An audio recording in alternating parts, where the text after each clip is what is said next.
इस पाकिस्तान के अवाम के साथ अगर ये हमारे सारे सियासतदान मुखलिस हैं, तो जिस तरह पूरी दुनिया में कम्युनिटीज़ हैं, एक छोटा छोटा इंतज़ामी यूनिट है, एक जैसे आपके यूनियन काउंसिल्स मौजूद हैं, लोकल बॉडीज़ को आज तक पाकिस्तान की तारीख में स्ट्रेंथन नहीं किया गया। 18वीं तरमीम में सूबाई खुद मुख्तारी की तो बात की जाती है, तो फिर ज़िले खुद मुख्तारी की भी बात की जाए, ताकि चूँकि पाकिस्तान एक वैरायटी और तनू है पाकिस्तान में, जो कबीले हैं उनकी जो तारीख है बड़ी है। जैसे हम अक्सर कहते हैं कि पाकिस्तान में अगर आप सूबा सिंध में चले जाएं तो सूबा सिंध में आपको महाजर नज़र आएंगे, वो कहते हैं हमारी एक तारीख है, हमें अलहदा सूबा दे दो। सिंधी हैं, वो सिंधु देश के नाम पे वो कहते हैं हमारी एक बड़ी पुरानी तारीख है।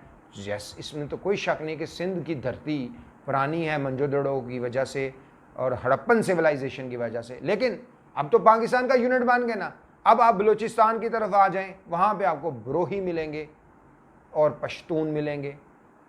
आप आगे जो पंजाब की तरफ आ जाएं, आपको सराइकी और वस्ती पंजाब की जो पंजाबी हैं, ऊपर आपको वो सराइकी बेल्ट के लोगों के अलावा पोठहारी आ जाएंगे, और पोठहारी के साथ अगर आप आगे और ऊपर चले जाएं तो आपको हिंद को बोलने वाले सूबा KPK में जिसको खैबर पख्तूनख्वा है, वहाँ पे हज़ारा वाले ये कहते हैं चूँकि वो हिंद को वाले हिंद को बोलते हैं और उनके साथ पख्तून हैं, वो इकट्ठा नहीं रहना चाहते। इधर आप कश्मीरियों में चले जाएं, आज़ाद कश्मीर में चले जाएं, आज़ाद कश्मीर में भी बिल्कुल उसी तरह जिस तरह यूक्रेन का मसला है। यहाँ पे एक सेक्शन है सोसाइटी का जो कहता है जी हम इंडिया के साथ जाना चाहते हैं, और कुछ लोग हैं वो कहते हैं जी हम इंडिपेंडेंट कश्मीर चाहते हैं, कुछ लोग कहते हैं हम पाकिस्तान के साथ मिलना चाहते हैं। तो जब तक इनके अंदर यूनिटी नहीं है भी गए, आप ऊपर गिलगित बल्तिस्तान में आ जाइए। गिलगित बल्तिस्तान में आपको बल्ती मिलेंगे, गिलगिती मिलेंगे, फिर अंदर शिगरी मिलेंगे, शिगर के लोग कहेंगे हम शिगरी हैं, और इसी तरह जो नगर के लोग हैं वो भी एक अपनी इंडिपेंडेंट तशख़्ख़ुस चाहते हैं। यही बुनियादी गलती है, ये एक बेसिकली नफ्सियाती मसला है हर उस शख्स के लिए जिसको अपनी बका का मसला है, जिसको ये खौफ है मैं मर जाऊँगा। अगर उसको ये खौफ है मैं मर जाऊँगा, तो उसके पीछे जो सोच कार फरमा होती है, जो खौफ होता है, वो खौफ उसको अपनी तशख़्ख़ुस शनाख्त की तरफ लेके जाता है। हमें अपनी शनाख्त तशख़्ख़ुस की बात नहीं करनी होती, हमें मुल्क की बात करनी होती है, और ये बड़ा ज़रूरी है। सारे ही जितने भी पाकिस्तान में ये जो जितनी भी बरादरियाँ कौमें अपने आप को छोटी छोटी कहते हैं, इनको मिल के पूरा पाकिस्तान को मेनटेन करना है, और ये सबकी बका के लिए है, क्योंकि पाकिस्तान पूरा एक यूनिट है। तो अगर हम 18वीं तरमीम के तहत सूबों को अलहदा कर लेते हैं, इस वक्त सूरत हाल ये बनी हुई है कि 4 सूबे 4 मुल्क बन गए 18वीं तरमीम में, तमाम इख्तियारात। और ये बात बड़ी शर्मनाक है कि हम बड़ा इसको मजाक बनाते हैं कि जो फेडरल कैपिटल है वो 32 किलोमीटर्स तक रह गया, जो बेवकूफ़ाना बात है।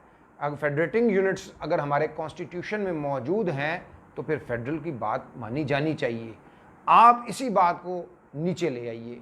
अगर आप पाकिस्तान के अवाम के मफाद के लिए काम करना चाहते हैं तो बल्दियाती निज़ाम को बनाइए। जब बल्दियाती निज़ाम बनेगा, उसके अंदर जो बल्दियाती नुमाइंदे हैं वो उस यूनियन कौंसल से आएँ, वो तरक्याती काम के रिस्पॉन्सिबल हों, वो बजट बनाएं। जितना उस लोकेलिटी से टैक्स इकट्ठा हो, चाहे वो प्रॉपर्टी टैक्स की शक्ल में इकट्ठा हो रहा है या पानी के बिलों की शक्ल में इकट्ठा हो रहा है या दूसरे भी जितने भी उसमें जो मोटरसाइकिल या साइकिल के स्टैंड्स हैं, जो भी वहाँ से आमदन का ज़रिया है, और लोगों पे छोटे से टैक्स इम्पोज कर दिए जाएं, कूड़ा उठाने का, कचरा उठाने का, रात को लाइटिंग का। और ये काम पाकिस्तान में अगर आप कैंट में चले जाएं तो आपको नज़र आएगा। कैंटोनमेंट्स में जितना भी आप जाके निज़ाम देखेंगे वहाँ पे ये सारा इफ़ेक्टिवली हो रहा है, तो फिर कैंट के अलावा, छोनी से अलावा जो इलाका है वहाँ पे क्यों नहीं होता। अब यहाँ से ये सोच कार फरमा होती है कि जी फ़ौज है सब कुछ खा गई। ये ऐसा नहीं है।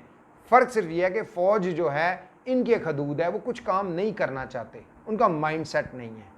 अब इस माइंडसेट को कैसे तोड़ा जाएगा? इस माइंडसेट को इस तरह तोड़ा जाएगा, उन पर तनकीद करके नहीं, बल्कि अपनी तरबियत करके।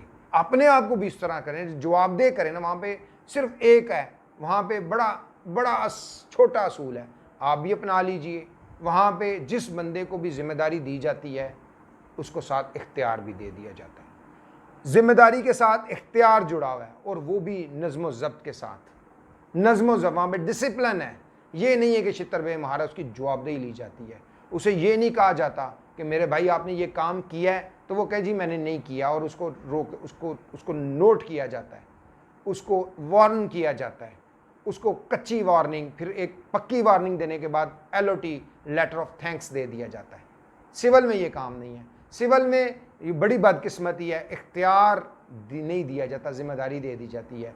आप किसी भी सिविलियन इदारे को उठा कर देख लें, अगर आप पुलिस के निज़ाम को देख लें, पुलिस में अगर जो कानून है उसके मुताबिक स्टेशन हाउस SHO के पास बेशुमार इख्तियारात होते हैं, लेकिन वो उससे कुछ इख्तियार छीन लिए गए हुए हैं, वो DPO के पास होते हैं, डिस्ट्रिक्ट पुलिस ऑफिसर के पास होते हैं, वो मजबूर हो जाता है। इसकी वजह से कन्फ्यूजन क्रिएट हो जाती है।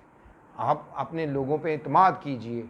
जब ये जब जिम्मेदारी के साथ इख्तियार देंगे, जवाबदेही लेंगे, तो यकीनन मामला ठीक होंगे। ये आप नहीं करेंगे तो फिर ऐसा ही रहेगा, छौनी डिफरेंट होगी और जो छौनी से हट के इलाके हैं वो डिफरेंट होंगे। वहाँ पे जवाबदेही का कॉन्सेप्ट होना चाहिए, और जवाब हम लेंगे ना जब वो काउंसलर उस इलाके से मुंतहिब होगा, उसका घर उसी कम्युनिटी में होगा और कम्युनिटी सेंटर्स बने होंगे, कम्युनिटी के लोग जो हैं अपने नुमाइंदों को किसी वक्त भी मिल सकेंगे, वो तरक्याती काम कराने का पाबंद होगा, उसका ऑडिट हो। ऊपर जो वफाक है उसका काम नेशनल असम्बली मौजूद रहने दे, जो पूरे मुल्क के लिए कवानीन बनाए, इंटरनेशनल जो कॉन्ट्रैक्ट्स हैं वो करे। लेकिन ऐसा क्यों नहीं किया जाता? इसलिए नहीं किया जाता कि अवाम को इस बात की समझ नहीं है।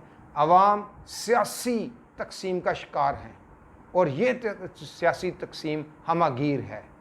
इसकी वजह से ऐसे मसाइल आ गए कि हम लोग गरीब हो गए, गुर्बत आ गई।